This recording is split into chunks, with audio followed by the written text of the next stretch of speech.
depuis que nous avons réussi à endiguer cette agression barbare du Rwanda, euh, quand ils ont appris, ils ont entendu parler du fameux deal que nous allons signer avec les États-Unis, qui n'est pas du tout un deal qui consisterait à brader les minerais de la République, mais ils se sont vraiment déployés comme jamais, comme ils ne le font pas quand il y a des causes à défendre au pays. Mais pour ça, ils se sont vraiment déployés, tous, hein, toutes catégories confondues, hein, politiciens, religieux, société civile, tout ce que vous voulez, pour essayer d'empêcher, dissuader les Américains à faire ce deal avec nous. Donc pour laisser les Congolais dans la souffrance, ce que ça veut dire. Donc c'est pour vous dire combien nous avons d'ennemis dans ce que nous faisons. Mais nous n'avons pas peur de ça. Nous avons commencé ce combat bien avant eux, pendant qu'eux, ils buvaient du petit lait. Voilà. Nous étions déjà au combat. Nous connaissons ce que c'est, se mesurer à des puissances, à ceux à des gens qui se croient puissants. Nous sommes habitués à ça et ça ne va pas nous décourager. Alors, tout ce que je peux vous dire, c'est par rapport à ce qui s'est passé hier. Vous pouvez euh, suivre vous-même parce qu'il n'y avait pas de secret dans ce qui s'est passé. Je l'ai fait ouvertement. J'ai tendu la main à celui qui représente évidemment les forces qui agressent la République démocratique du Congo pour prendre à témoin le monde entier. Parce que,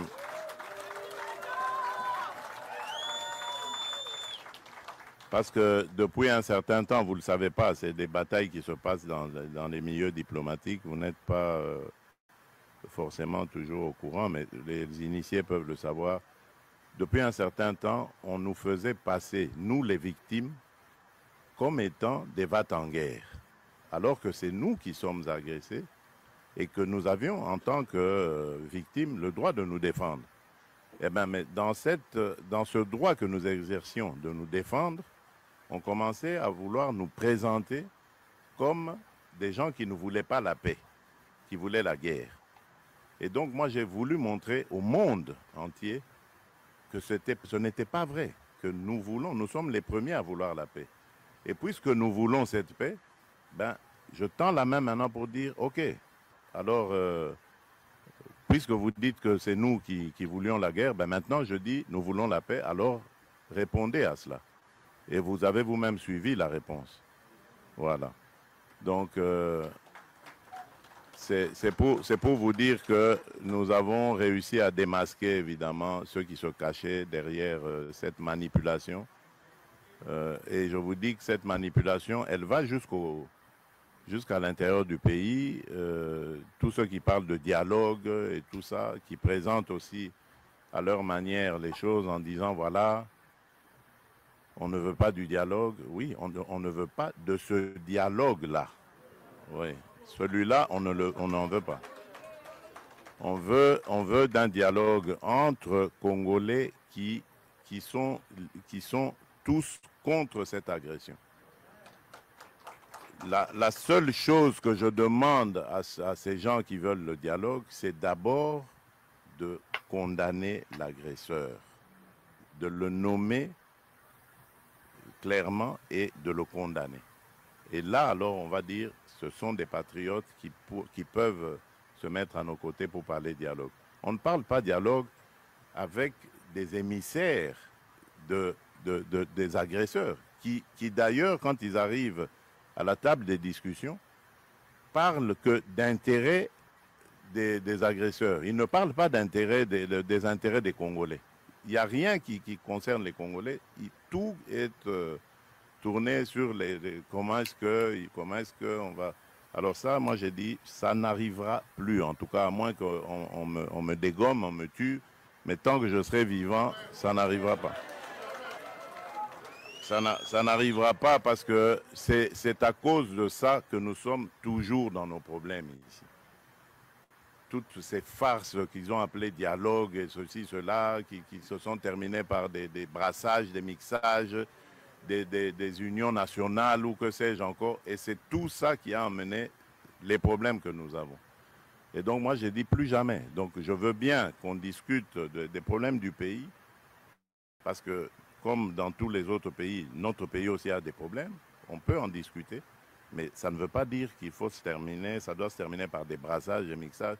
On a introduit dans nos institutions des gens qui sont inféodés, des gens qui ont des nationalités douteuses, des choses comme ça.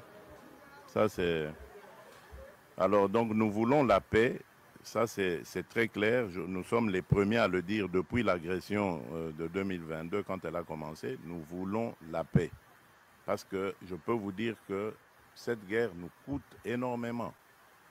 Nous privons notre peuple de beaucoup de choses parce qu'il faut renforcer nos capacités de défense et de sécurité.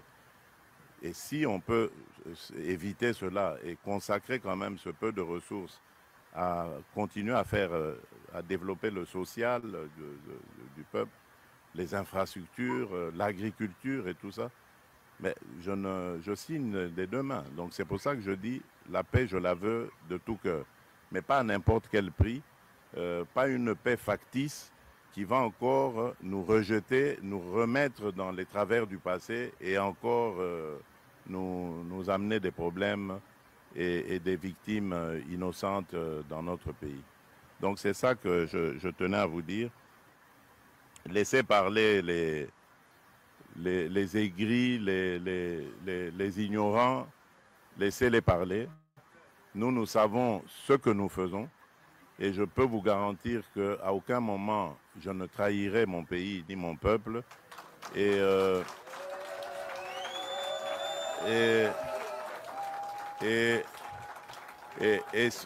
surtout,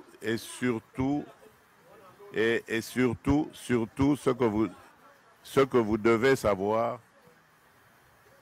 faire la paix, ce n'est pas une faiblesse. Voilà. Et croyez-moi, je suis très très loin d'être faible. Voilà. Je crois que j'ai réussi à le prouver.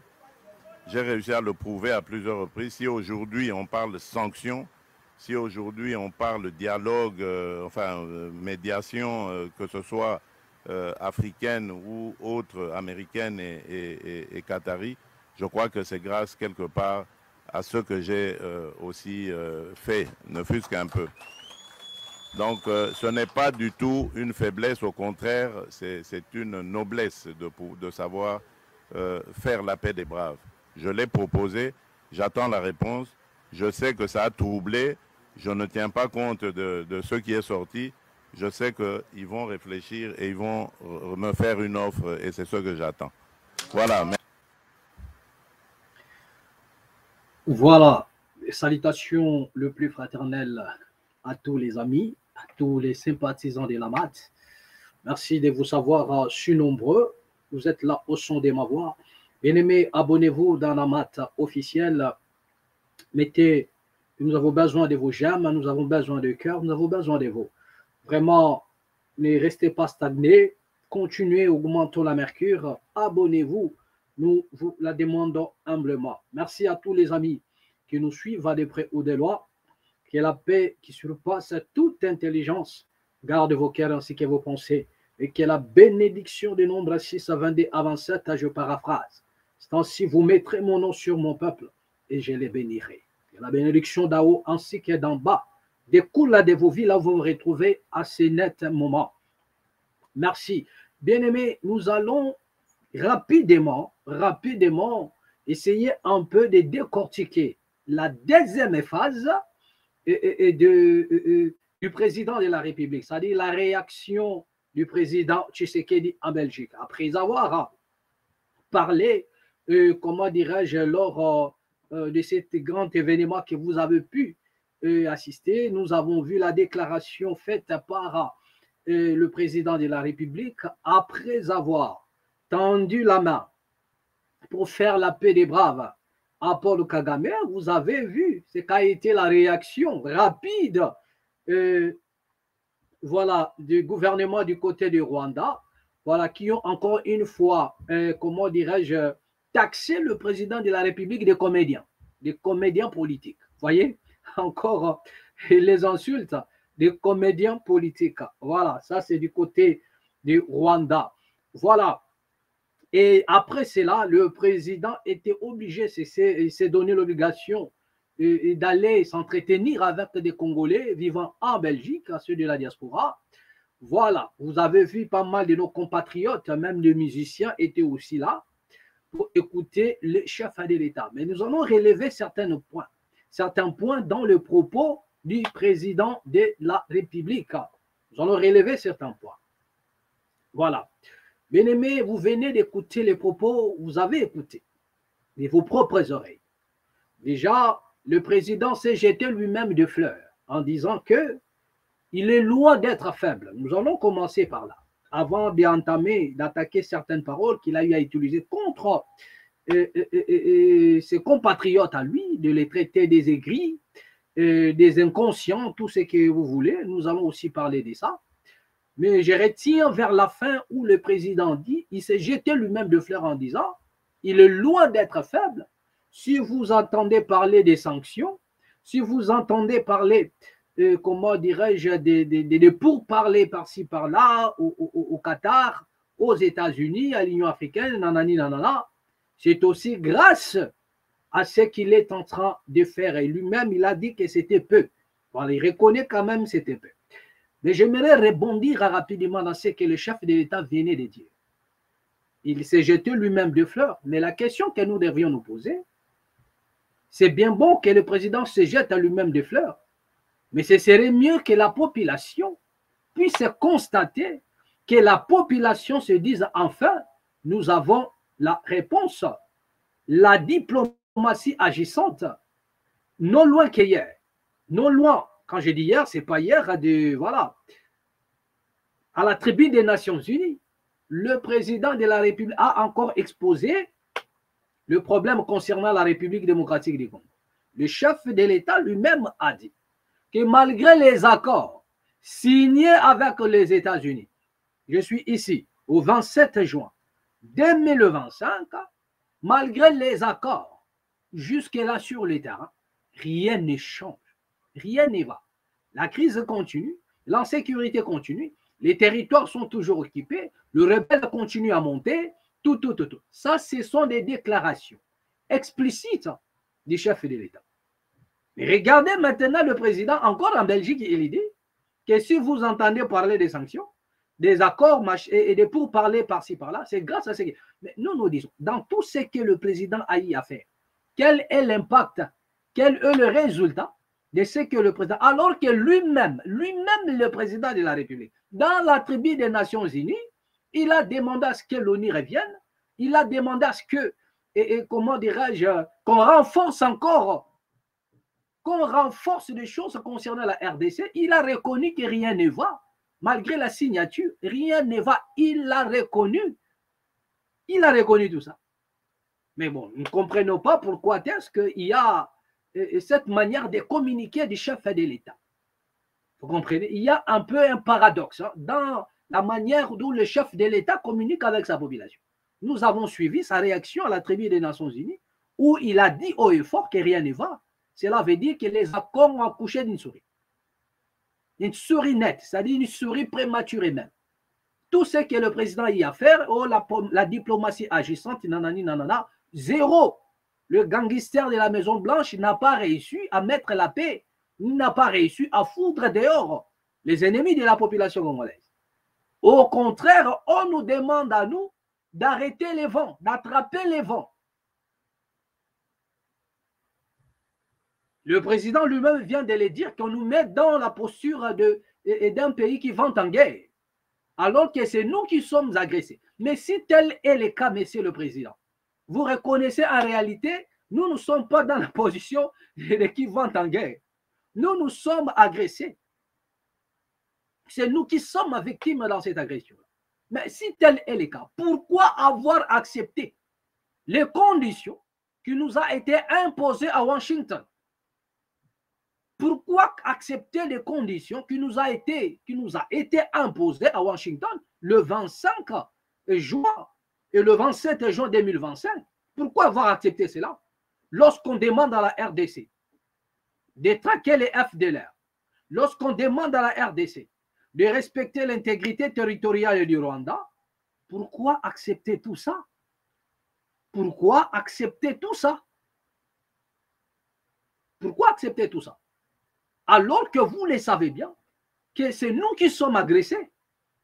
Donc, vous n'avez pas besoin d'accepter là-bas à Washington et venir s'entretenir avec les Congolais et leur dire le contraire. Nous le savons bien. Vous n'avez même pas besoin de nous l'expliquer. Chaque Congolais le sait que nous sommes victimes. C'est nous les victimes. Mais les problèmes, nous voudrions maintenant savoir ce que les Congolais veulent savoir. Pourquoi, en tant que victime, ces problèmes ne trouvent jamais la solution? Nous sommes réellement victimes et en même temps complices au travers de nos autorités, ou bien il y a quelque chose qui est caché. Voilà ce que les Congolais veulent savoir. Soit nous sommes réellement victimes, mais victimes tout en étant complices au travers de ces autorités. Donc cela veut dire, nous sommes un pays agressé, oui, mais notre agression ne relève pas seulement des agresseurs, mais il y a aussi des Congolais qui sont en connivence avec nos agresseurs. Voilà ce qui est sur le terrain. C'est ce qui se passe là. On nous dit que le M23 est soutenu par le Rwanda. Donc ça sous-entend déjà que le M23 c'est les Congolais. Point barre. Voilà. Ça veut dire que les Congolais sont en train d'agresser les Congolais, mais soutenus par les Rwandais. C'est déjà ça. Donc vous comprendrez un peu, il y a un paradoxe dans le discours du chef de l'État. Voilà, je ne sais pas pourquoi, mais nous constatons vraiment un paradoxe dans la manière de communiquer du chef de l'État. Parce qu'il reconnaît que c'est nous qui sommes agressés, c'est nous qui sommes victimes. Mais si tel est l'État, Monsieur le Président, pourquoi avoir accepté de signer les accords du 27 juin 2025? Pourquoi avoir accepté de traquer les M20 et les FDLR qui est pour nous comme si on nous demandait d'arrêter les vents? Parce que Toyebi Bangote, Toyebi Bangote. Pourquoi ne pas demander aux Américains que comme vous avez les renseignements plus élevés que le nôtre, comme vous avez l'espionnage plus élevé que le nôtre, donc vous avez intérêt à nous aider, vous avez intérêt au travers de votre technologie de dépister, de délocaliser tous ces gens-là, et comment les ADF, les FDLR, et de nous aider les Congo, travailler en connivence avec l'intelligence, nos services d'intelligence, travailler ensemble avec les renseignements, aider les renseignements congolais à tomber sur les pistes des FDLR. Et là, nous pouvons les traquer. Mais on ne demande pas aux Américains, mais on signe quand même. Et nous acceptons de revenir au pays et dire que non, voilà ce que les Américains nous ont dit. Voilà ce que nous avons signé. De respecter l'intégrité territoriale du Congo. Alors que le Congo n'a jamais été sur le sol rwandais pour l'agression. Jamais du tout. Donc regardez un peu ce que nous avons prélevé. Et dans la communication du président de la République, il y en a des choses qui... voilà. Et voilà encore ce que nous avons retenu. Le président dit, le dialogue, oui, mais dialoguer avec qui? Le président dit, il va dialoguer avec tout celui-là qui s'est levé pour condamner l'agression. Tout celui qui s'élève pour condamner l'agression, lui, il peut dialoguer. Mais j'aimerais ici, comment dirais-je, rappeler le président de la République. Pas le rappeler, mais le président le sait bien. Le président de la République le sait bien, à moins que les gens m'expliquent autre chose, mais tous les Congolais, nous le savons fort bien, qu'en 97, c'est l'arrivée de l'AFDEL. Mouzer Laurent Désiré Kabila, voilà, arrive. Et pendant qu'il faisait route vers Kinshasa, nous avons un grand parti qui est à Kinshasa, installé depuis la nuit du temps, l'UDPS. Qu'est-ce qui s'est passé?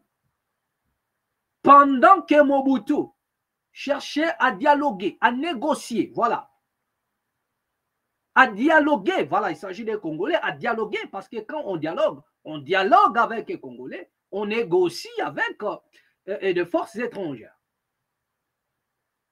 Pendant que Mobutu tentait une médiation à Outenika,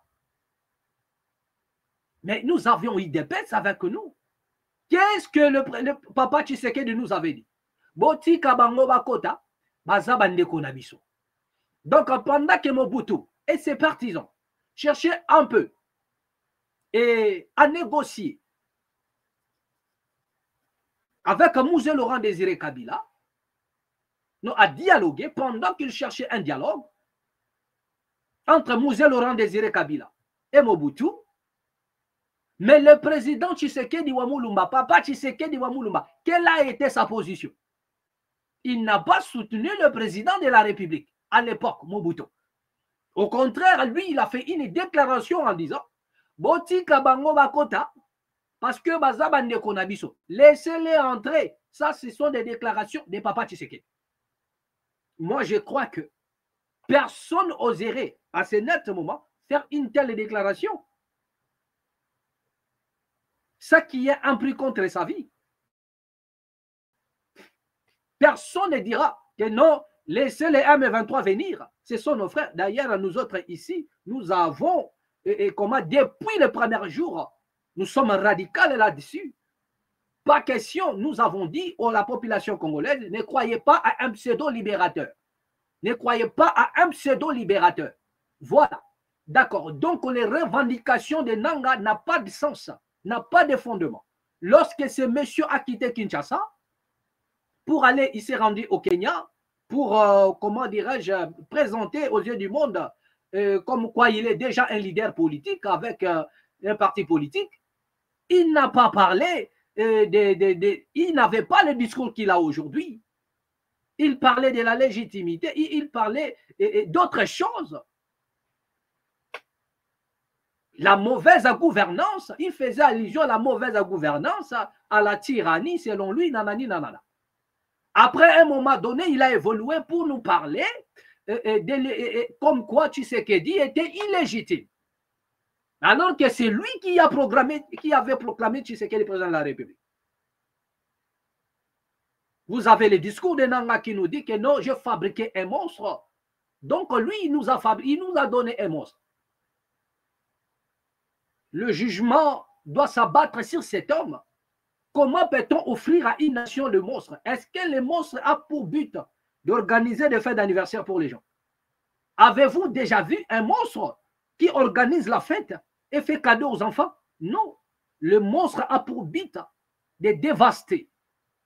Le monstre a pour but de détruire, égorger, voler, piller. Telle est la mission des monstres. Et qui connaît un monstre gentil? Il n'existe pas. Même dans des fictions, dans des films fiction, il n'existe jamais un monstre gentil. Il est là pour dévaster, pour détruire. Mais Nanga nous dit, je vous ai donné un monstre. Donc c'est un homme c'est-à-dire qui doit être même pendu. Donner à une nation un monstre. Mais ça, c'est grave. C'est grave. Mais après, il dit non, je demande pardon, nanani, nanana. Mais non, vous avez demandé pardon, mais le monstre continue déjà, a déjà commencé le travail, la dévastation. Ça, c'est selon des propos de Nanga. Selon des propos de Nanga. Donc, ce sont des personnes à ne pas soutenir. Et aujourd'hui, il a évolué avec son discours. Ce n'est plus la légitimité, c'est loin de là. Maintenant, lorsqu'il est à l'Est, il vous parle des Banyamouring. Ça, c'est comme ça qu'ils évoluent. Non, on ne veut pas de ceci, les faciès. Mais avant, lorsqu'il a quitté Kinshasa, ce n'était pas ça son discours. Ce n'était pas les faciès. Nanga, au Kenya, il n'a pas parlé du faciès. Mais après, il s'est dit, voilà, mon combat va perdre le sens. OK? Continue à dire légitimité, je dois perdre le sens. Il faudrait enrichir un peu mon combat. Il faut donner des éléments pour soutenir mon avancée. Voilà, maintenant, il embrasse le discours sur les Banyamouring. Alors que vous avez vu, je vous ai montré les images, l'intervention, comment dirais-je, de Vital Kamerhe, qui avait dit que nous avons les Banyamulenge, nous avons des Rwandais qui sont même dans la présidence, qui n'ont jamais été inquiétés. Nous avons des Rwandais qui sont en République démocratique, qui n'ont jamais été inquiétés. Donc, vous comprendrez que ça, c'est juste pour attirer les draps de son côté. Lorsque on veut encore conquérir le pouvoir, tous les moyens leur sont permis pour renverser les pouvoirs en place. La raison pour laquelle nous avons dit, nous ne voudrions pas ici revenir encore à 90, vivre les 97. D'où nous n'allons pas faire l'apologie de qui que ce soit. Pas l'apologie d'un groupe rebelle. Voilà. Peu importe la situation, nous ne ferons jamais l'apologie d'un groupe rebelle. Donc, formellement, nous condamnons et nous disons, lorsque la révolution entre en scène, tous ces mondes-là seront chambardés. Voilà. Tous ces mondes-là seront chambardés. Voilà ce que nous disons. Donc, la raison pour laquelle je suis en train de dire, le chef de l'État a dit, il ne peut pas dialoguer, tout le monde, il faudrait qu'il y ait des gens qui s'élèvent pour condamner l'agression. Alors que ce que nous subissons aujourd'hui, toujours dans la partie du président, ils ont l'habitude de le dire, que cette agression revient toujours de là-bas, que cette agression provient du Rwanda. L'agression provient du Rwanda. Le Rwanda continue à nous agresser au travers le M23. De la même manière, ils ont toujours affirmé que Mouzé Laurent Désiré Kabila, lorsqu'il menaçait le pouvoir de Mobutu, il était soutenu par les Rwandais. Mais l'UDPS ne s'est pas levé pour soutenir. Les vidéos sont là. Au contraire, ils ont dit, nous avons le même combat. Ça, ce sont des caciques de l'UDPS qui ont fait des émissions, qui ont dit à l'époque que non, laissez-le venir, ce sont nos frères. Nous avons les mêmes aspirations et nous avons les mêmes combats. Ça, ce sont des déclarations de l'UDPS. Pendant ce temps, le chef, comment dirais-je, de l'opposition, je dirais même le président de l'opposition, le président Etienne Tshisekedi Wamulumba, n'avait pas soutenu Mobutu.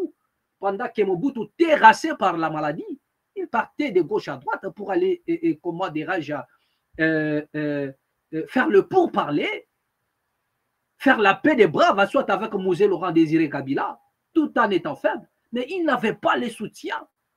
Ils dépêchent comme étant opposition. Ils sont restés dans l'opposition. Même jusqu'à l'arrivée de Mouzé Laurent Désiré Kabila, ils n'ont pas soutenu Mobutu. La journée, je parle de la journée. Voilà. Mais vous savez de quoi je parle. Pendant la journée, l'UDPS n'a pas soutenu Mobutu, même pendant l'entrée de l'AFDER. Mais aujourd'hui, le président nous dit que pour dialoguer, il faut que tous ces gens-là, tous les Congolais, tous les opposants, puissent condamner les Rwandais.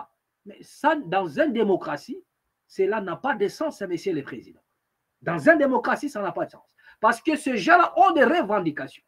Soit leur but est de renverser les régimes, mais pas la nation congolaise. La nation, elle est là, le pays est là, le Congo est là, mais leur combat, Nanga dit, son combat, c'est renverser Tshisekedi doit démissionner. Et si Tshisekedi doit démissionner, les opposants qui sont là, ça ne peut que les arranger. Donc, c'est comme ça que les choses se passent. De la même manière, lorsque Mouzé venait, Papa Tshisekedi est resté dans sa posture d'opposant, jusqu'à soutenir même ouvertement la rébellion et dire que non, laissez-les entrer. Mais il n'a pas été inquiété, monsieur le président. On n'avait pas inquiété. Voilà ce que nous posons sur la table. Je pose dans le but de permettre à tout et chacun de nous de tirer sa propre conclusion sur cette affaire. En fait, je viens réveiller ici la conscience de l'homme congolais, que nous avons vécu la même situation à l'époque de Mobutu. Et Tshisekedi, le père, n'a pas soutenu Mobutu. Donc, ne vous étonnez pas si aujourd'hui, il y en a des gens qui ne soutiennent pas le président Félix. C'est comme ça. Mais le président Félix dit, il n'y aura pas de dialogue. Il faudrait que tous ces politiciens-là puissent condamner les Rwandais ou condamner l'agression, les M23, Mais je vous donne l'exemple ici. Admettons que le président Tshisekedi veut changer la constitution. Pensez-vous que la montée des rebelles fera l'objet de condamnation chez les opposants? Jamais. Pour eux, le rebelle, il faudrait qu'ils avancent vite. Peut-être avec eux, ils pourront trouver des terrains pour bien arranger les choses, pour qu'il n'y ait plus quelqu'un pour s'accramponner au pouvoir. Peut-être avec des rebelles, les choses pourront s'arranger. C'est comme ça. Mobutu a été relâché de tous. Tout le monde avait relâché Mobutu. Personne n'a soutenu Mobutu dans sa démarche. L'IDPS n'en parle même pas. Il n'a pas soutenu Mobutu. Jamais. Ils n'ont même pas un seul instant condamné. Mais du moins, aujourd'hui, nous avons des opposants qui, tant soit peu, arrivent quand même à condamner l'agression. Mais à un moment donné, rassurez-vous, lorsque en interne, ils se rendent compte que le président, ou bien dans sa formation politique, ou bien dans l'union sacrée, il y a des manœuvres, soit pour changer la constitution, soit pour disqualifier tout le monde. Mais ce serait pour une occasion de soutenir la rébellion. Ce serait pour eux une manière de soutenir la rébellion, même s'ils ne le feront pas physiquement, comment dirais-je, physiquement comme ça, s'ils ne le feront pas verbalement, mais intérieurement, ils sont pour la montée. Ils le feront en cachette. Ça, c'est inévitable. Donc, le terrain d'attente qu'il faudrait trouver, ce n'est pas celle-là. C'est un mauvais terrain. Je sais que le président de la République est entouré de conseillers et ils feront un bon travail. Ils feront un bon travail de montrer au président de la République quel est le vrai terrain pour qu'il y ait l'arrangement, pour mettre fin aux hostilités, aux intercalations, pour que les Congolais arrivent à retrouver la paix. Si tel n'est pas le cas, moi je vous avais dit que la révolution entrera en scène. Vous serez tous balayés. Ne vous en faites pas. Le sang versé ne restera jamais impuni. Et que ne fait l'été. Le sang que vous êtes en train de verser nuit et jour. Le sang du peuple congolais, innocemment versé. Nos frères qui tombent au jour le jour, ils sortiront de leur tombeau. Ils sortiront de leur tombeau. Ils entreront dans la ville. Et la révolution sera populaire, spirituelle et populaire. Voilà. Et vous allez fuir. C'est-à-dire, je parle ici aux ennemis. Je m'adresse ici aux ennemis de la population congolaise. Ils vont fuir. Rassurez-vous que les ennemis du Congo vont fuir. Les ennemis internes et les ennemis externes. Parce que la révolution, ou rien, dans bientôt, ne vous en faites pas. Ne vous en faites pas. Donc, comprenez que c'est un peu ça. Il y a des gens qui sont dans l'opposition. Ils ne sont pas obligés. Certes, nous autres ici, nous condamnons l'agression sur toutes ces formes. Mais ceux qui sont dans la politique, donc, ils ne sont pas obligés.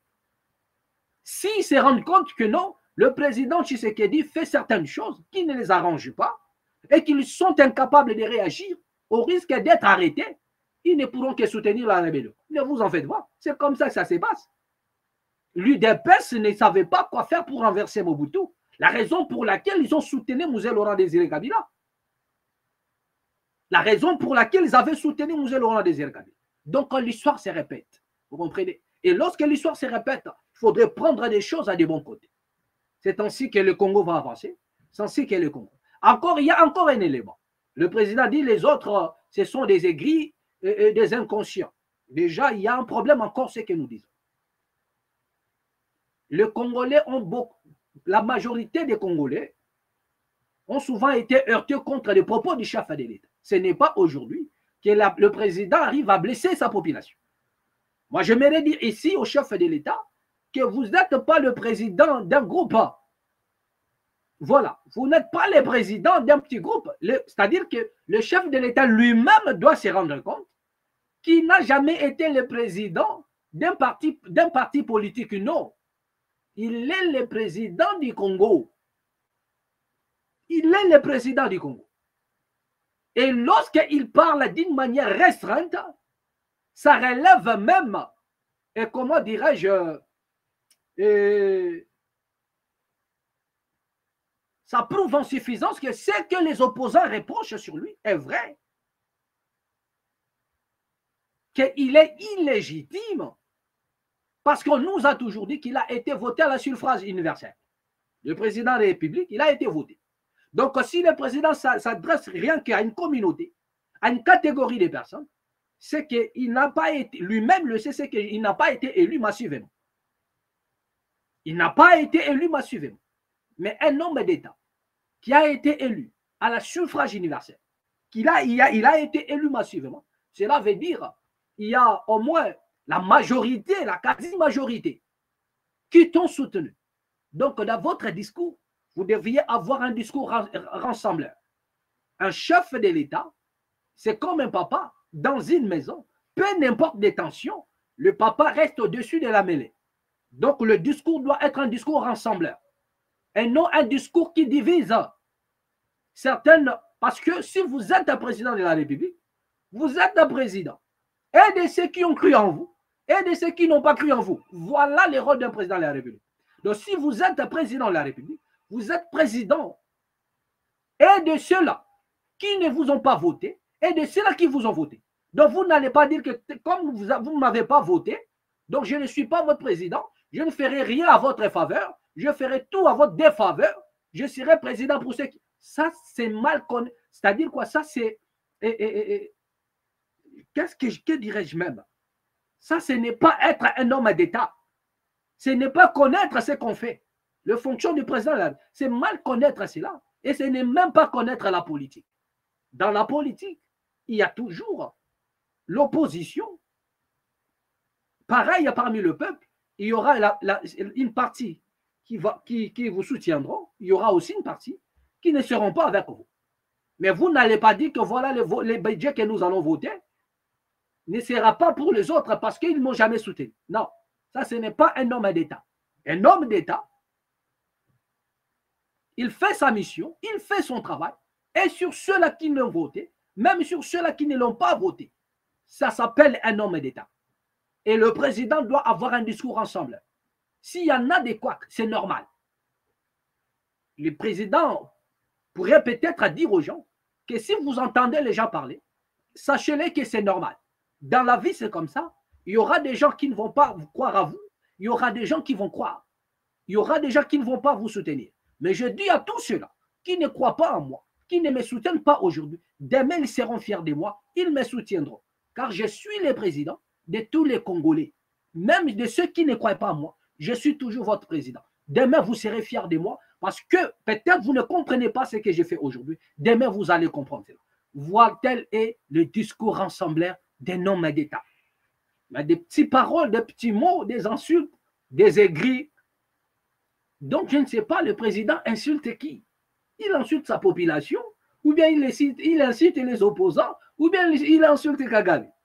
Donc, moi, je crois qu'il y a des conseillers autour du président qui ne sont pas là que pour voler, mais aussi pour aider les chefs de l'État. Moi, j'ai toujours dit, si dans la sortie médiatique, dans la communication du président, il y a plein d'erreurs, la faute, ce n'est pas au président de la République, mais les conseillers qui sont autour du président. Car un conseiller est censé être plus intelligent que son chef pour éviter les erreurs. Mobutu était entouré de gens comme des Honoré Mbanda qui étaient plus intelligents que Mobutu. Voilà. Parce qu'un conseiller plus intelligent que vous va vous éviter des erreurs. Vous n'allez pas l'influencer. Mais lorsque vous avez un chef qui vous domine, vous comprenez, ou vous avez peur de lui, cela veut dire qu'il peut prendre des mauvaises décisions pour la nation. Vous étant que conseiller, comme le conseiller d'aujourd'hui, il dira oui, alors que ce sont des mauvaises décisions. Mais comme on dit chez les chefs de l'État, donc lui, pour lui être conseiller, égale voler l'argent. Alors qu'un conseiller, premièrement, doit être plus intelligent que son chef. Le but, c'est d'influencer le chef à ne pas prêter de mauvaises voies ou bien de prendre de mauvaises décisions. En cas de mauvaise décision, les conseillers sont là. Monsieur le président, vous ne pouvez pas faire ça. Ils vont montrer les conséquences. Et le chef a payé sa ligne et dit, ah non, vous avez raison. C'est ça, la force d'un homme d'État, du président de la République. Il doit être entouré. Il doit être entouré des hommes puissants. Plus que lui, en matière grise, en intelligence. C'est ça les rôles. Mais une fois que vous êtes sous la domination du président de la République, vous allez lui rendre un mauvais travail. La raison pour laquelle j'ai dit, lorsque vous êtes conseiller d'un chef de l'État et que vous prenez des décisions, vous essayez d'influencer le chef, il ne le veut pas, démissionnez, car vous ne faites pas votre boulot. Dites au président avec beaucoup de respect que j'ai envers vous, j'ai démissionné. C'est ça la fierté. D'être conseiller des chefs de l'État, ce n'est pas donné à tout le monde. Voilà. Et toujours bien aimé dans le même ordre d'idées, il y a Kagame qui a encore refait sa sortie médiatique et insulté encore le président. Voilà, parce que Kagame, c'est lui qui a traité le président Tshisekedi d'idiot. Je me pose la question, qu'est-ce qui est monté même à la tête du président de tendre la main à celui qui l'a traité d'idiot? Voilà. Regardez où nous en sommes aujourd'hui. Donc, regardez un peu ça.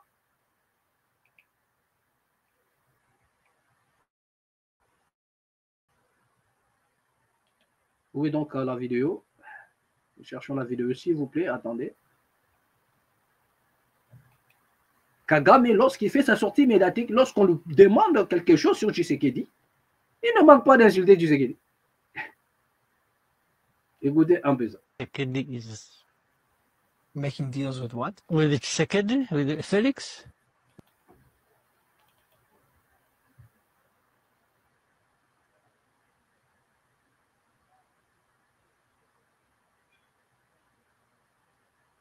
Je vais voir à quelqu'un qui a signé un contrat reçu avec Tshisekedi. Ça, c'est Paul Kagame. Vous signez un contrat avec Tshisekedi, mais une fois il sort dehors de la salle, il n'est... Non, ça, c'est quand même trop fort. Hein? Donc, ces messieurs continuent de minimiser le président de la République démocratique du Congo. Il dit qu'il veut voir quelqu'un qui a eu à signer un contrat avec Tshisekedi et qui a réussi. Vous pouvez signer un contrat avec lui maintenant, vous faites un deal. Une fois sorti de la salle dehors, il va tout faire capoter, comme si de rien n'était. Vous comprenez un peu? Donc, par là, il veut dire que non, vous avez affaire à un homme qui a un problème. Vous comprenez? C'est une manière d'insulter le chef de l'État. Ça, c'est Paul Kagame. Écoutez, c'est en anglais, mais vous allez comprendre parce que les écrits sont là. The most, and I am just challenging anybody. I want to see anybody who has made a deal with him and who would say, you are telling lies. I would want to see that. On the contrary, I have dealt with him. I know. You say you agree something, just as he steps out the door. So it's the issue of leadership. Out of the room. It's completely either forgotten, changed, or some we would say, no, we didn't say that. Voilà. Ça, c'était le propos de Paul Kagame, sa sortie médiatique. Comme je vous ai dit, à chaque fois il fait des sorties médiatiques, il ne manque jamais d'insulter le chef de l'État. On se pose la question pourquoi. Donc, Yamora a eu raison. Voilà. Que personne, il veut voir celui qui a fait un deal avec le président Tshisekedi et il a réussi. Donc, au travers de ces propos, vous allez déjà comprendre qu'entre le Rwanda et la RDC, rien ne pourra marcher.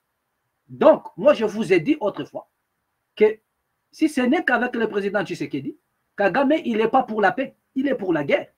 Et la raison pour laquelle sa sortie médiatique le prouve, depuis le jour où le président a tendu la main, ils ont réagi en traitant le président de la République d'un comédien politique. Aujourd'hui encore, vous voyez, il vient nous faire comprendre que Tshisekedi a un problème. Personne ne peut faire un accord avec lui et réussir. Donc, ça prouve en suffisance que lui ne peut pas. Il ne peut pas faire l'accord avec Tshisekedi. Il ne peut pas faire l'accord avec Tshisekedi. Voilà ce qu'on veut nous faire comprendre. Voilà, nous allons prendre une déclaration de Bitakwira, Justin Bitakwira, qui a dit au chef de l'État congolais, Félix Tshisekedi, qu'il ne connaît pas bien Kagame.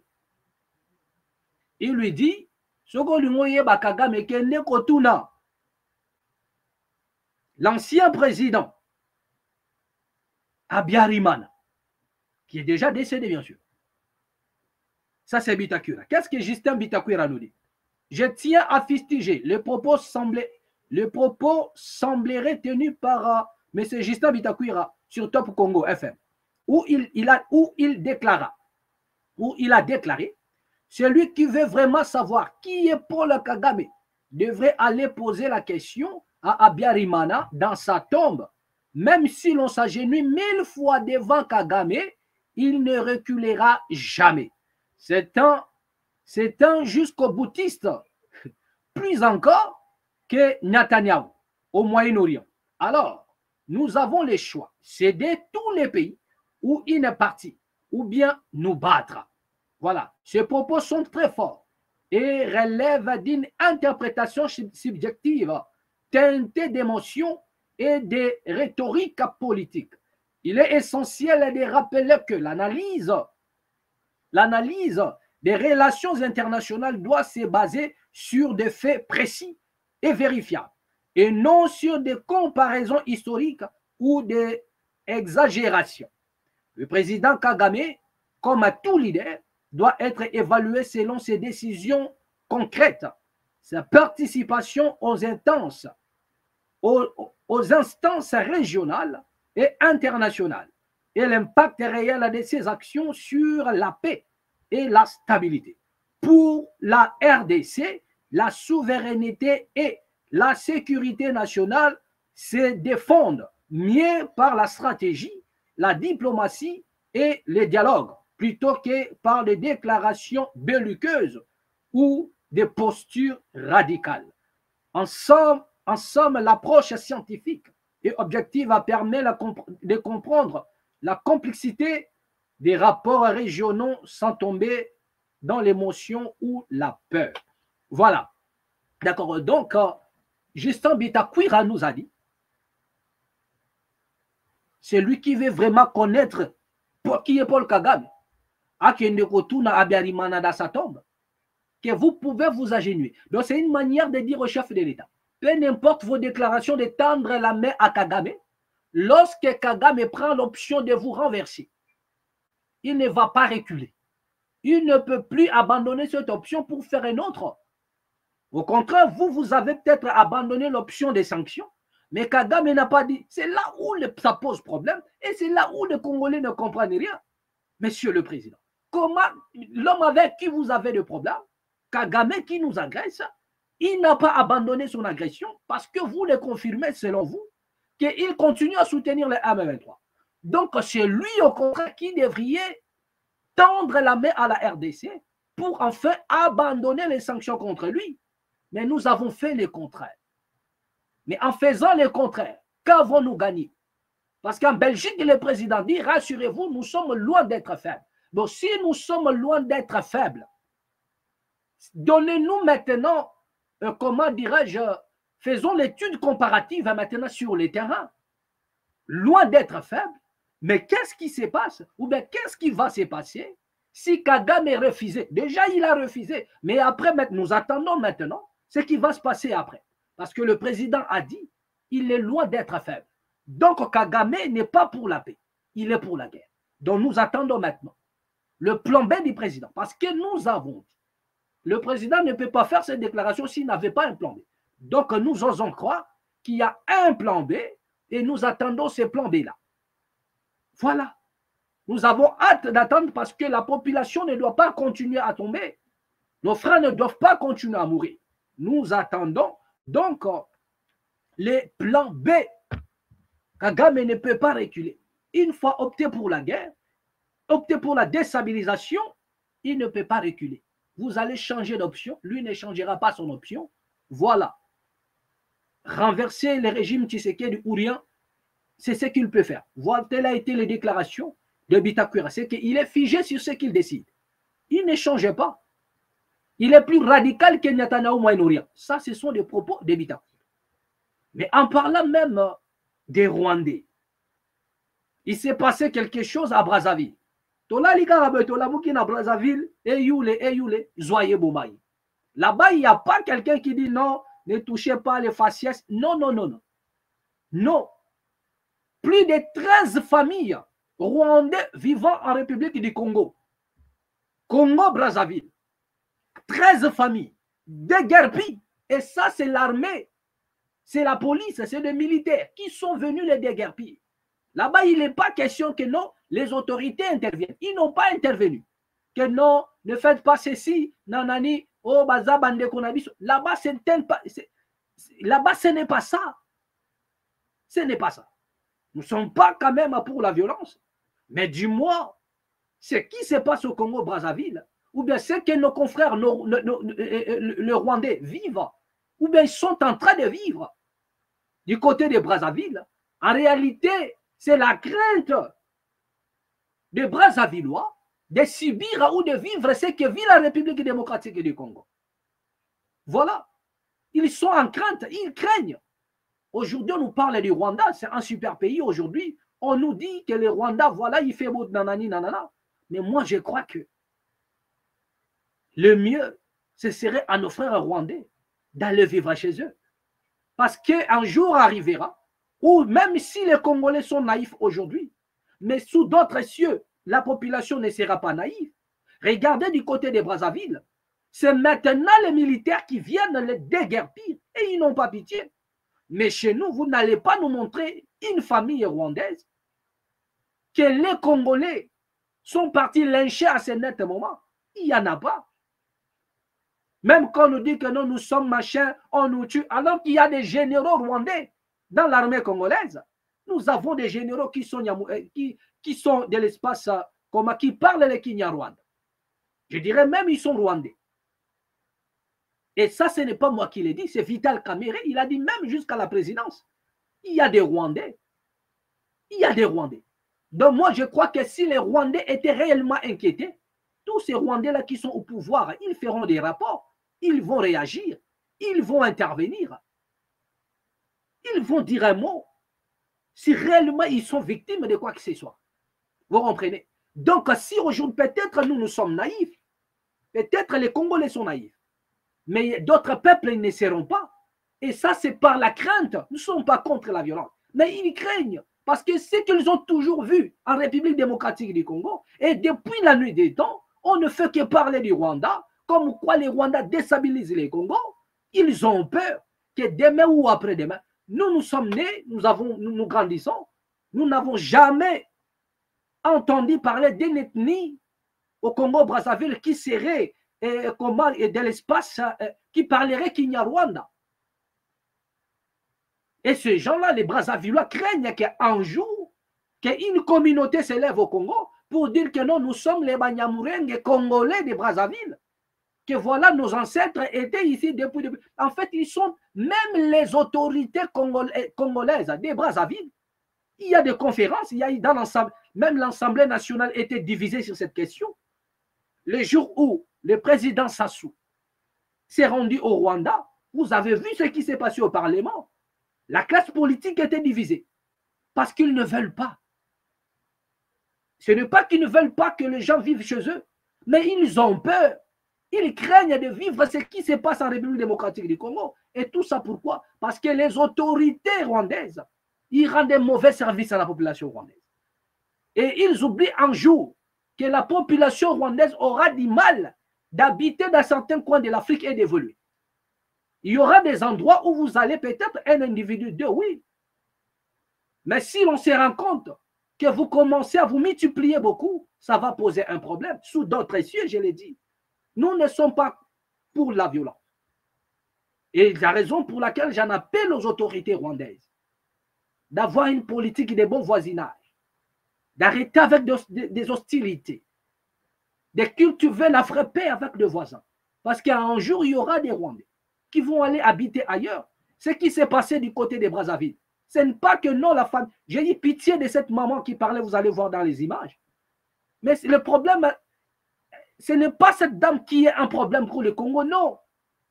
Mais c'est ce qui se passe en République démocratique du Congo qui fait peur aux autres. La raison pour laquelle ils n'ont pas pitié, même une maman, de fait qu'elle est rwandaise, voilà. Et le peuple rwandais risquerait d'être mal vu partout en Afrique. Et il manquerait la place où poser les pieds, en dehors du Rwanda. Donc pensez un peu après Paul Kagame, Pensez un peu qu'un jour, vous êtes appelé à vivre ailleurs. Le voyage, c'est un droit universel. Aujourd'hui, quelqu'un peut décider d'aller vivre là où il veut. Mais est-ce que les Rwandais seront-ils les bienvenus en Afrique? En Afrique, peut-être en Europe ou partout, ils ne feront pas ce qu'ils font en Afrique. Mais ces gens-là ont peur de vivre ce que la RDC vit aujourd'hui avec le Rwanda. Parce que c'est toujours comme ça que ça commence. Après, il y aura des communautés. Et surtout qu'ils parlent déjà lingala. Leurs enfants sont scolarisés. Demain ou après-demain, qu'est-ce qu'on vous dira? Que c'est la communauté congolaise. C'est une communauté de l'espace Kinyarwanda, mais qui sont congolais. Les histoires qui vont se tisser là, on va nous créer des histoires pour justifier. C'est de ça qu'ils ont peur. Mais nous ne soutenons pas cette violence. Regardez un peu. Regardez un peu les images. Ils ont passé la nuit ici à la Belle Étoile. Après le passage de la gendarmerie qui a saccagé cette partie du camp des réfugiés rwandais et ougandais à Brazzaville.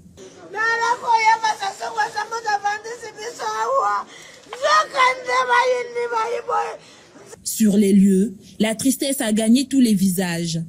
Passé nuit dehors, ces enfants sont sous le choc. J'ai dormi dehors parce que les policiers, ils ont détruit notre maison. Le 8 octobre dernier, ce camp a été le théâtre d'une scène surprenante. Comme l'illustre cette vidéo filmée par téléphone, un engin en train de démolir ses habitations de fortune, accompagné d'une poignée de gendarmes. 13 familles sont directement touchées, soit 43 personnes.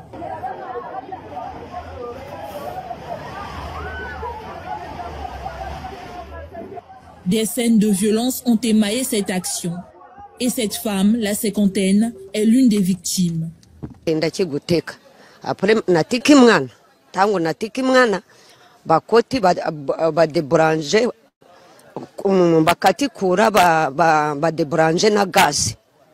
Mwana robi gusara bongo te mutika na benga mama atubi misabiro. Barobi kubenga mama te babotori telefone. Tamba babotori telefone, batuyama wa babengi ngana yimbara makotango nayi. Na kuti bakome kote ya mwoto na raki na banda kumisa tukote ya mwoto ni kote ribandira banda kunanga ngana na debango na rekani awarisusu na kutane na ba military miba tango basimbinga bakweyisinga na miri na sote na yi na kotika na kati ya manjanja pona naro katara sahanu byeni ba military so kiwiti ba moninga bayiba koteninga na kati ya hangari bakoyisaki ango bakoteringa babimisinga tangu babimisinga na papa kubimisanga bongo te na gusuka wapi na samfri ya rakina kati na zuya ngote mutikanga tangu na zoro babatikanga mako abambinga mbata na robi papa na mukuru na mama nayo kubetanga bongo te mako mbondo kina litoi na minote ngana mwana na robi mutikanga apre tangu bango baboyi gutikanga soki chef moko arobi mama zwaba papiye arati singa rokoro bazobamba Jésus Christ na robi papa kubamba ngaba papiye te na bomi motute murongora ngaminote barobite tukume mayoka.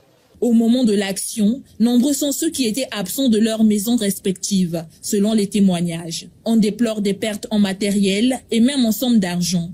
Nazaki na biloko nakati biloko tu ebibaki nazaki na mbongo 500,000 iloko mususu na akina telefone nasombaki 80,000 telefone wana pe bongaki. À l'origine de cette démolition et expulsion forcée, l'achat de cette partie de terrain par un particulier. L'affaire a été tranchée par le tribunal d'Igné qui finalement a délivré une ordonnance de maintien sur les lieux au Rwandais. J'ai été surpris parce que je n'ai pas été informé. Seulement on m'a informé quand l'action avait déjà commencé.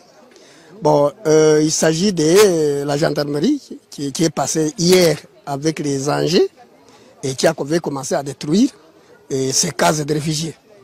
Alors, nous, un peu, arrête sur image, hein? Regardez bien ces messieurs.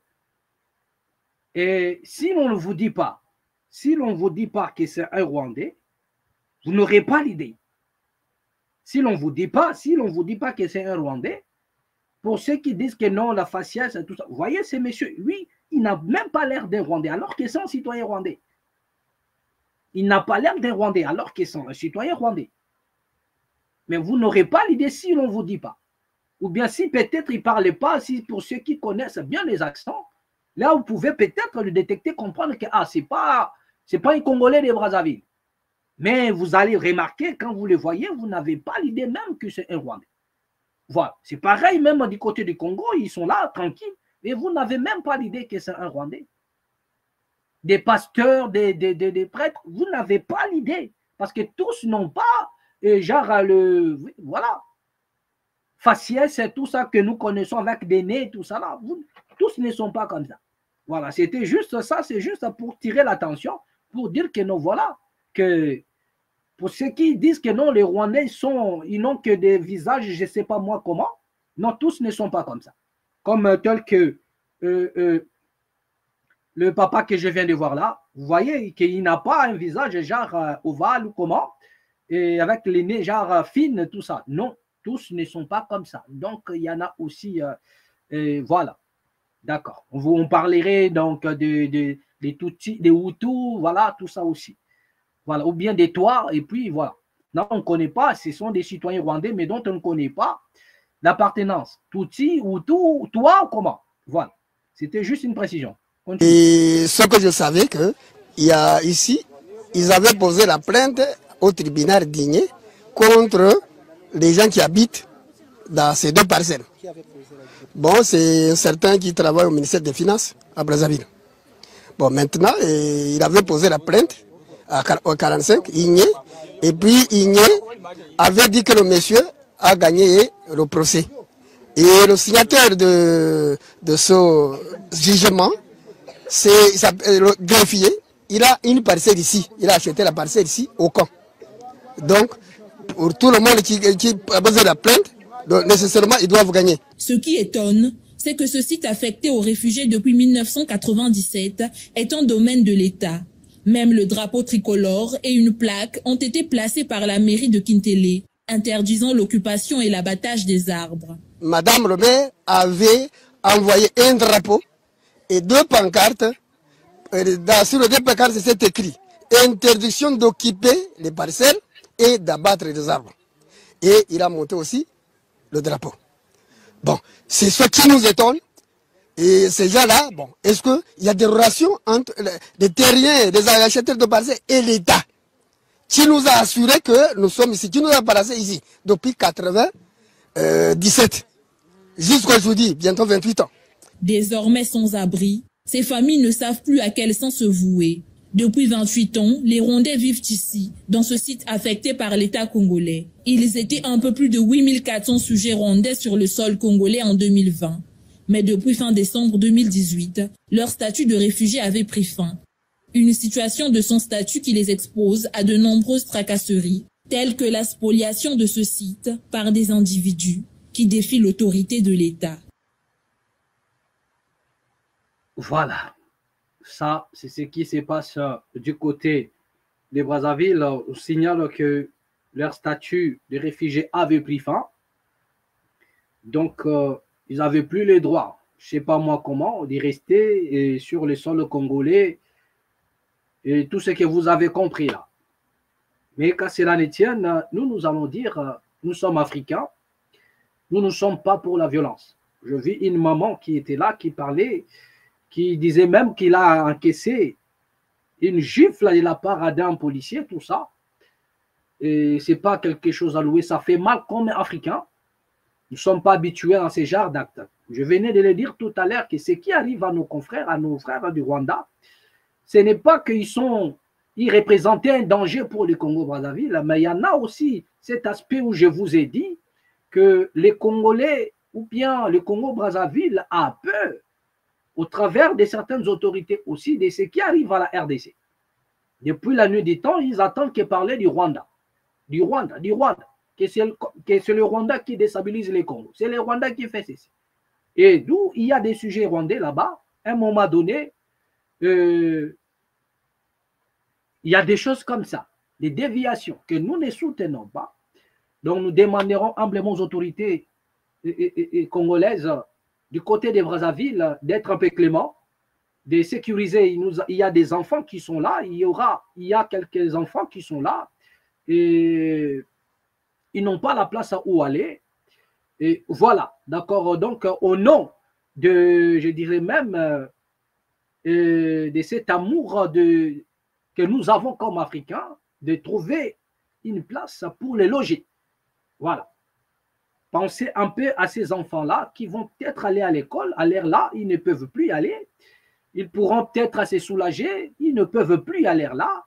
Et déjà, j'imagine déjà que qui pourra peut-être laisser ou bien accepter de les accueillir chez eux à la maison de fisc pour garder les enfants, les permettre d'aller à l'école et cela. Je ne crois pas. Connaissant le Congo-Brazzaville, parce que même les Congolais de la RDC eux-mêmes sont souvent victimes de certaines bavures là-bas du côté du Congo-Brazzaville. Et à combien plus forte raison, le Rwanda, déjà cette question de la présence rwandaise au Congo a divisé les autorités congolaises. Vous voyez? Voilà, d'accord. Donc, nous ne pouvons pas prôner la violence, d'autant plus que tous ces 13 familles-là, ils n'ont pas représenté un danger pour le Congo-Brazzaville. Tout ce que nous pouvons demander humblement aux autorités congolaises, de penser un peu à ces petits enfants-là qui vont peut-être aller à l'école, qui ont des besoins à faire, mais ils ne le pourront pas à ces moments ici. Pourquoi? Parce que tout est démoli. Et moi, je crois que les autorités congolaises feront en sorte que ces familles-là se sentent au moins, tous ces 13 familles puissent se sentir au moins à l'abri, se mettre un peu à l'abri face aux intempéries et permettre à ce que les choses évoluent d'une manière ou d'une autre. Voilà, c'est tout ce que moi je peux dire par rapport à cette démolition, à l'expulsion de ces 13 familles rwandaises. Voilà. Voilà, c'est cela. Nous ne souhaitons pas le mal pour les autres, même si certaines personnes nous ont dit que non, voyez, vous avez pitié alors que eux, nanani, nous ne sommes pas pour ça. Voilà, nous ne sommes pas pour ça. Il y a chaque chose à son temps. Il y a un temps pour chaque chose. Voilà ce que nous disons. Voilà. Peut-être c'est notre naïveté qui nous fait souffrir aujourd'hui, mais nous avons toujours ce cœur-là de ne pas voir les autres souffrir. C'est aussi une manière de prêcher par l'exemple. C'est-à-dire que ce qu'on fait de vous, vous pouvez aussi faire autant aux autres. Si nous avons pitié de vous, nous avons du mal à vous voir à souffrir, nous avons toujours la main tendue pour vous accueillir. Ayez aussi, comment dirais-je, cette facilité et de faire autant. C'est comme ça que l'Afrique pourra aller de l'avant. Voilà, nous acheminons vers la fin. Voilà, petit communiqué, on nous signale appréciation du franc congolais, les taux d'échange baissent jusqu'à 1800 francs congolais. C'est 12 octobre sur les marchés parallèles. Voilà, on nous parle des taux d'échange. Mais Makamanga, taux d'échange, problème de gauche à droite. Nous avons réussi à nous entretenir avec quelques commerçants, voilà, qui nous ont expliqué, qui nous disent que non, rien ne va malgré le baisse des taux, mais sur les terrains, la marchandise, tout ça, ils n'arrivent pas. Et donc, les commerçants, à l'air là, personne ne comprend quel est le piège qui est tendu. Parce que souvent, en République démocratique du Congo, lorsqu'on baisse le dollar, c'est pour permettre à ce que certaines personnes puissent récupérer les devises. Et tant qu'on se rend compte que les devises ont circulé les sous-soutiens, donc cela veut dire que la population a été dépouillée des dollars. C'est alors que vous allez assister au flambé des prix à un niveau au cadre. Souvent, c'est comme ça que ça se passe. Mais est-ce que c'est la même chose qui va encore se passer? Nous attendons voir la suite du temps. Mais jusque-là, les commerçants, personne ne croit à cela et nous attendons les vraies explications de vrais économistes pour nous expliquer ce qui se passe en réalité. Nous avons besoin de vrais économistes parce que pour que les choses baissent, on doit d'abord voir qu'est-ce que le Congo, parce que les questions se posent maintenant. Qu'est-ce que le Congo a produit? Qu'est-ce que le Congo a vendu en termes d'exportation et d'exportation? Qu'est-ce que le Congo a vendu ailleurs? Qu'est-ce que le Congo a produit? Les questions se posent. Dollar et Kitty, un mécanisme, nous attendons des vrais économistes pour nous expliquer. Pas des économistes sur du blablabla, mais sur la production. Voilà les gens que nous entendons. Nous n'attendons pas des économistes, oh, il y a papier caca, oh, il y a détournement, qui vont nous parler de Massangou invisibles, mais nous attendons des économistes qui sont liés aux pratiques, aux œuvres, à la production, de nous expliquer ce qui se passe autour des dollars. Voilà. Moi, je crois que le message est passé. Voilà, parce que jusque-là, sur les terrains, vraiment, les commerçants, là, ils nous disent que rien ne va. Voilà. Alors, on nous signale encore à ceci, bien-aimés, on nous signale, voilà, manifestation des jeunes à Beni pour dénoncer la persistance de l'insécurité au Nord Kivu. Voilà, désarmement des FDLR, plusieurs défis majeurs en vue de l'Est de la République démocratique du Congo. Voilà, alors on nous signale encore aujourd'hui, 13 octobre, voilà, des violents combats entre l'AFC Bar M23 et les Wazalendo à Aruchu. Pendant que je suis en train de vous parler, on nous signale, pendant que je suis en train de vous parler, on nous signale ici, du côté des Rutshuru, des violents combats entre le Wazalendo et le M23. Et comme vous le savez déjà, quand il y a des combats, les victimes, c'est la population. C'est la population congolaise. Mais nous disons, tant que la justice ne se levera pas, tant qu'il n'y aura pas justice pour les sangs versés, tous les ennemis de la population, ou bien qui ont milité, qui ont joué un rôle pour verser le sang de la population congolaise, au détriment de leurs intérêts, payeront un prix. Et nous avons dit que la justice et le jugement surgiront de quelque part. La justice et le jugement surgiront de quelque part et vous en mangerez le fruit. Ne vous en faites pas. Parce qu'une mangue devant l'ouragan, mûr ou pas mûr, il est emporté. Il tombe et l'ouragan arrive. Vous avez intérêt à militer pour que la justice soit faite. De violents combats pendant que je suis en train de vous parler. Côté des Rutshuru. La population désemparée. Mais ça fait mal. Ça fait mal au cœur. Pendant que vous êtes là, vous dormez bien avec vos enfants, vous mangez, vous vivez. Il y a une partie de la population congolaise condamnée à vivre à des atrocités, privée des droits même de sommeil. Ils ne savent pas à quel moment sortir. La mort les trouve partout, soit à la maison, soit à dehors, partout. S'ils ne meurent pas de faim, une meurt de soif. S'ils ne meurent pas de soif, une meurt de balle. Et tout ça parce que certains individus veulent faire de Congo leur propriété privée. L'ouragan arrive. La révolution arrive. La révolution arrive. Et les ennemis de la RDC seront balayés. Qui vivra verra. Voilà. D'accord. Donc, bien aimés, nous sommes presque à la fin, mais je vais vous laisser suivre cette vidéo. Il s'agit ici de John Numbi. On nous parle comme quoi John Numbi, il est parti voir des personnes vaudouisantes.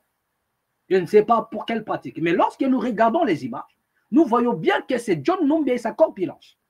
Même lorsqu'il parle, sa réaction, vous sentez que c'est John Numbi.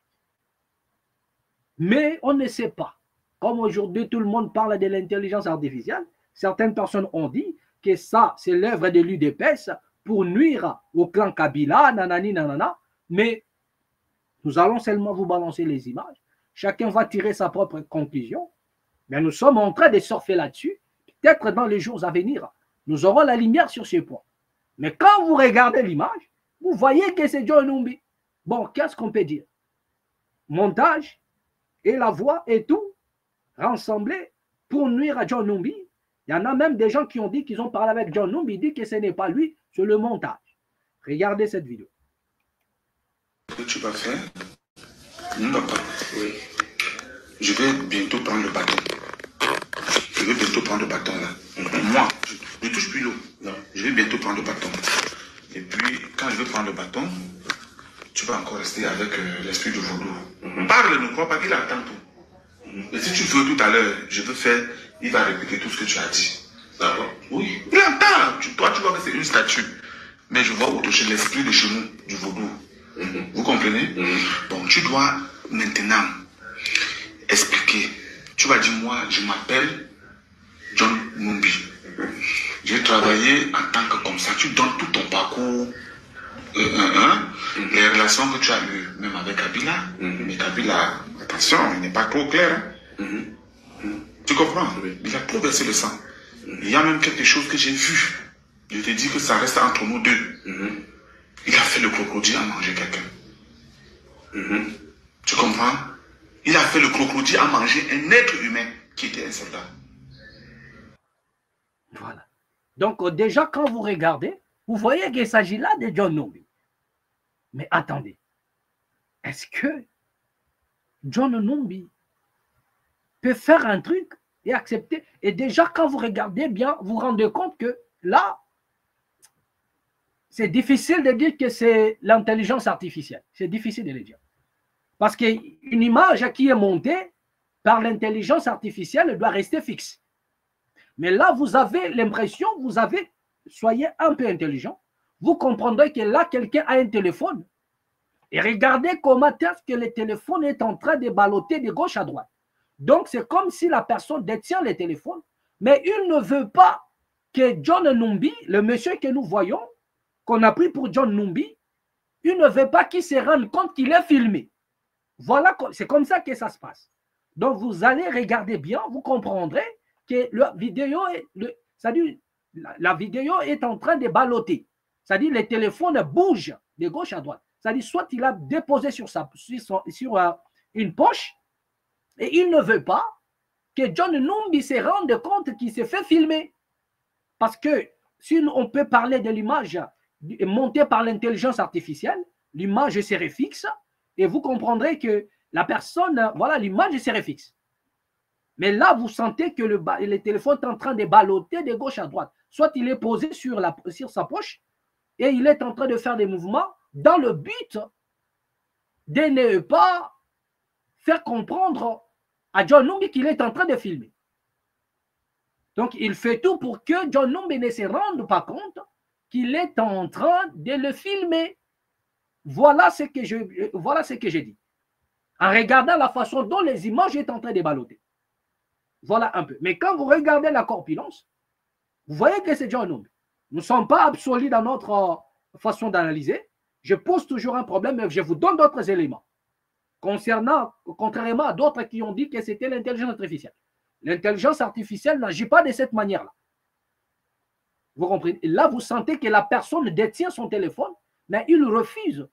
Il fait en sorte que John Numbi, le monsieur qui est pris comme job pour John Numbi, ne se rende pas compte qu'il est filmé.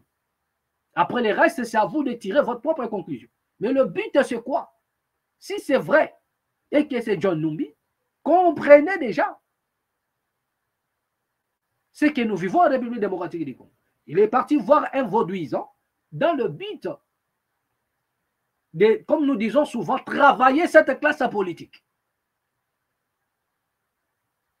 Mais nous n'allons pas en dire plus là-dessus, parce que c'est d'abord l'image qui pose problème. D'accord? Donc, moi, je crois que même dans les jours à venir, nous allons revenir sur ça parce que nous sommes en train de surfer là-dessus pour plus avoir de la lumière.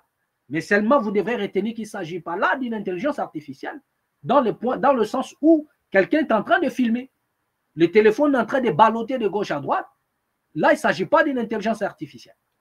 Cette nuit, à minuit, j'ai fait trop de vérifications te concernant. Si on ne faisait pas ça aujourd'hui, papa, tu devais être arrêté. On devait te mettre les minutes, quel qu'en soit donc tu allais te cacher. Parce que c'est les Américains qui allaient tout faire. Là où tu es là, tu es la clé du succès de Kabila, de Tshisekedi. Oui. Tu me comprends? Je dis bien, tu es la clé du succès de Tshisekedi. Actuellement, où nous causons, on a train de mettre la pression du Tshisekedi. Ceux qui ont commandité la mort de celui de ONG là, oui, qu'on le livre. Pas ici, tu ne devais pas être condamné ici. On devait t'extrader. Ta mort devait être une mort atroce. C'est moi ton fils qui te parle. Hein? Je t'avais donné mon identité. Oui. Je m'appelle Gadjui Alphonse. Vous comprenez mon frère? Ok. Maintenant tu vas parler à haute voix. Tu dis, moi j'ai exercé telle fonction. J'ai été comme ça avec Kabila. Actuellement, voici ce que... Tu dis d'abord, je fais ce travail pour faire ceci. Actuellement, voici ce que je veux. Tu comprends? Tu expliques tout. Quand tu finis d'expliquer tout, tu me dis, je t'envoie, je te donne mon sac. J'amène le sac que j'ai là. Parce que c'est le sac que tu as vu noir là, qui est tout. Tu comprends? Regarde et tu lui parles. Et tu expliques comme ça. Moi, général de John Lumumba, dans ce pays, j'ai beaucoup travaillé. J'ai sauvé la population. J'ai évité de faire couler le sang.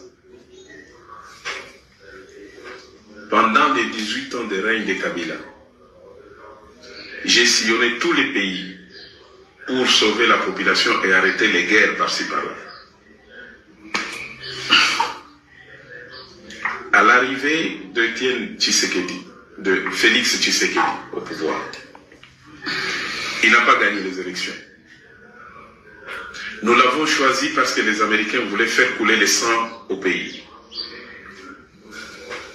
Et c'est mon idée pour convaincre Kabila de faire une passation pacifique du pouvoir, éviter que les Congolais fassent couler le sang. Face à tout ce travail rendu à ma République, la mort de Chebea ne doit pas être au-dessus de tout le travail que moi j'ai rendu pour éviter que le sang coule. Voilà pourquoi est-ce que je vous demande que vous puissiez pratiquement faire annuler cette tentative de vouloir réouvrir les dossiers du procès Chebea. Attends.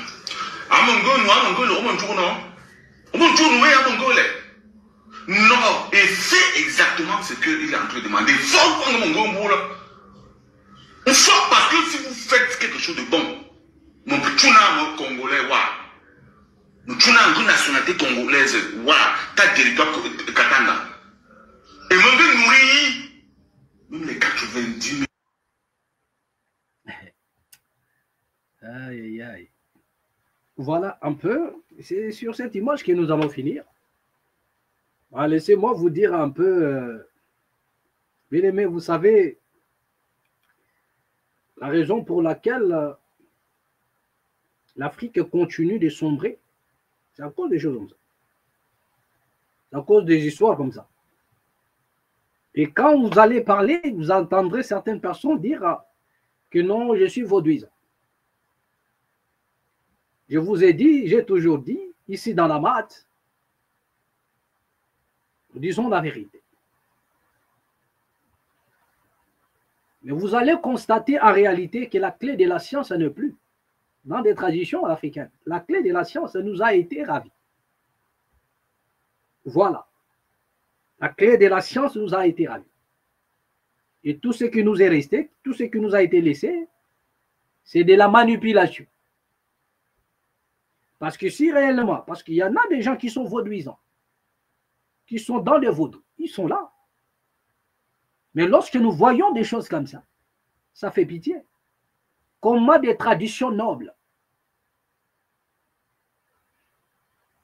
de véritables chamans canaux, pour ramener l'homme vers l'élévation, à être en communion avec le divin, doit œuvrer dans le cadre de rendre justice même aux coupables. Voilà des pratiques. Bon, là, je ne sais pas. Vraiment, nous allons entrer en profondeur ensemble avec vous pour comprendre la profondeur de cette vidéo. Mais moi, je vous donne un aspect pour comprendre qu'il ne s'agit pas là de l'intelligence. Filmer, voilà, ce n'est pas, là, ce n'est pas l'artificiel. Mais est-ce que l'homme qui est là, c'est un sosie, c'est quelqu'un qui ressemblait, qu'on a mis juste des paroles? Est-ce qu'il y avait une cassette qui répétait des paroles? Est-ce que nous allons revenir encore prochainement sur ça? Et je vous donne des pistes, il ne s'agit pas là d'une intelligence artificielle. Qu'est-ce qui se passe? John Lumumba se sent toujours coincé, hanté dans son esprit par la mort de Chebea. La raison pour laquelle il va chez les vaudouisants chercher une protection ou quoi? Ah ouais, il y en a certains sangs qu'on ne verse pas. Vous pouvez verser un sang et ce sang peut coûter votre vie, peut coûter tout un régime, peut coûter toute une nation. Vous pouvez chavirer à cause de ce sang que vous avez versé. Mais si réellement ces traditions-là étaient véridiques, quelqu'un comme John Numbi, il ne mettrait même pas pied là-bas. Parce qu'à ce que nous sachions, sur des traditions africaines, teintées de la piété, qui élèvent vers la divinité, les traditions de la maths, non, des personnes pareilles ne peuvent pas entrer même dans des temples. Parce que déjà, la justice du monde le condamne. Et à combien plus forte raison la justice divine. Quelqu'un qui a tué, mais il vient avouer en disant qu'il ne veut pas que ces procès puissent lui coller encore au dos. Donc, il vient demander une faveur pour que l'on aveugle les autorités sur cet aspect, afin que lui soit toujours innocenté. Mais tout en sachant qu'il est coupable. Et même laisser réellement ces esprits-là, du vaudou, là où il est parti, parce que nous entendons d'un homme qui est vaudouisant. Si réellement, la raison pour laquelle des gens qui se moquent de nos traditions aujourd'hui, la raison pour laquelle, et même et dans le christianisme, on dit que toutes ces traditions-là, c'est diabolique. Parce que comment un homme qui est déjà condamnable face à la justice peut entrer dans un temple où l'on dit que non, ce sont des temples sacrés pour la divinité, réservés à la divinité. Nous voyons des personnes pareilles venir demander, c'est-à-dire qu'on puisse, c'est-à-dire il vient corrompre même les esprits. Donc il y a même des esprits qui se font corrompre. Ils savent que cet homme est coupable, mais nous allons. Je n'aimerais pas ici parler encore de la spiritualité, mais nous allons revenir prochainement. Comprenez déjà la raison pour laquelle on vous dit que la clé de la science n'est plus. Et tout ce qui se passe là, ce sont des blablabla. Non, nos valeurs africaines, mais voilà les preuves, vous en avez une. Si réellement c'est la justice qui est là dans les temples, John Numbi ne peut pas mettre les pieds. Si réellement c'est lui. Voilà. D'accord. Parce qu'il reconnaît lui-même qu'elle a affaire chez Béa. Ça, ce n'est pas moi, c'est lui-même qui reconnaît. Voilà. D'accord. Donc, c'est par là que nous allons mettre un point final. Merci à tous les amis qui nous ont suivis. Merci à vous tous. Bien aimé, vous étiez là au son de ma voix. Partagez la vidéo. Abonnez-vous massivement. Mettez des j'aime, mettez des cœurs. Et à nous revoir prochainement au prochain numéro, toujours ici dans la Mata officielle. Et surtout, n'oubliez pas de vous abonner massivement. Amen.